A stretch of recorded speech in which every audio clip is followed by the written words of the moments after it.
नमस्ते किसान भाइयों और बहनों। प्रधानमंत्री किसान सम्मान निधि यानी पीएम किसान योजना से जुड़ी एक महत्वपूर्ण जानकारी लेकर हम आपके सामने हाजिर हैं। यह योजना हमारे देश के करोड़ों किसानों के लिए एक बहुत बड़ा सहारा बन चुकी है। जैसा कि आप सभी जानते हैं, पीएम किसान योजना के तहत किसानों को हर 4 महीने के अंतराल पर 2,000 रुपये की किश्त सीधे उनके बैंक खातों में भेजी जाती है। यह एक सीधी वित्तीय सहायता है जो किसानों को उनकी जरूरतों को पूरा करने में मदद करती है।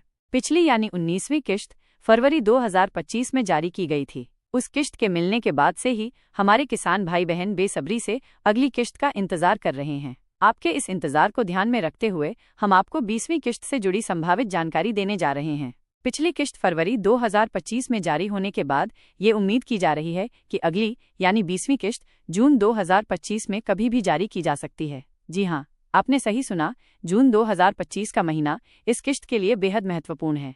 विभिन्न मीडिया रिपोर्ट्स के अनुसार ये संभावना जताई जा रही है कि 20वीं किश्त 20 जून 2025 को जारी की जा सकती है। हालांकि यहाँ ये बताना बेहद जरूरी है कि सरकार की तरफ से अभी तक इस तारीख को लेकर कोई भी आधिकारिक पुष्टि नहीं हुई है, इसलिए हम सभी को आधिकारिक घोषणा का इंतजार करना होगा।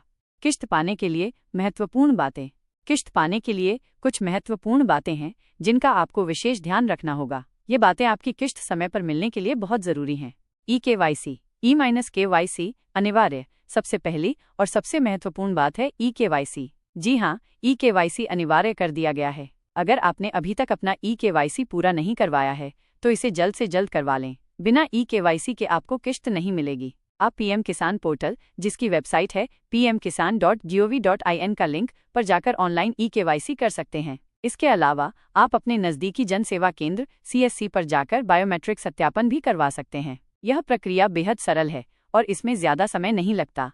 आधार बैंक खाता लिंक। दूसरी महत्वपूर्ण बात है आधार बैंक खाता लिंक। यह सुनिश्चित करें कि आपका आधार नंबर आपके बैंक खाते से लिंक है। साथ ही ये भी जांच लें कि आपके बैंक खाते में DBT डायरेक्ट बेनिफिट ट्रांसफर विकल्प सक्रिय है। इसका मतलब ये है कि सरकारी योजनाओं का सीधा लाभ आपके खाते में आ सके। अगर आपका आधार बैंक खाते से लिंक नहीं है या DBT सक्रिय नहीं है तो आपकी किश्त रुक सकती है। लाभार्थी स्थिति जांचें। तीसरी और अंतिम महत्वपूर्ण बात है अपनी लाभार्थी स्थिति की जांच करना। आप पीएम किसान पोर्टल पर फार्मर्स कॉर्नर में जाकर बेनिफिशियरी स्टेटस पर क्लिक करके अपनी भुगतान स्थिति और पात्रता की जांच कर सकते हैं। यह आपको यह जानने में मदद करेगा कि आपकी सभी जानकारी सही है और आप किश्त प्राप्त करने के पात्र हैं। हम आपको ये सलाह देते हैं कि नवीनतम अपडेट के लिए पीएम किसान की आधिकारिक वेबसाइट pmkisan.gov.in का लिंक पर नियमित रूप से चेक करते रहें। सरकार द्वारा कोई भी आधिकारिक घोषणा सबसे पहले इसी वेबसाइट पर उपलब्ध होगी। तो किसान भाइयों और बहनों, इन सभी बातों का ध्यान रखें और पीएम किसान योजना का लाभ उठाते रहें। धन्यवाद।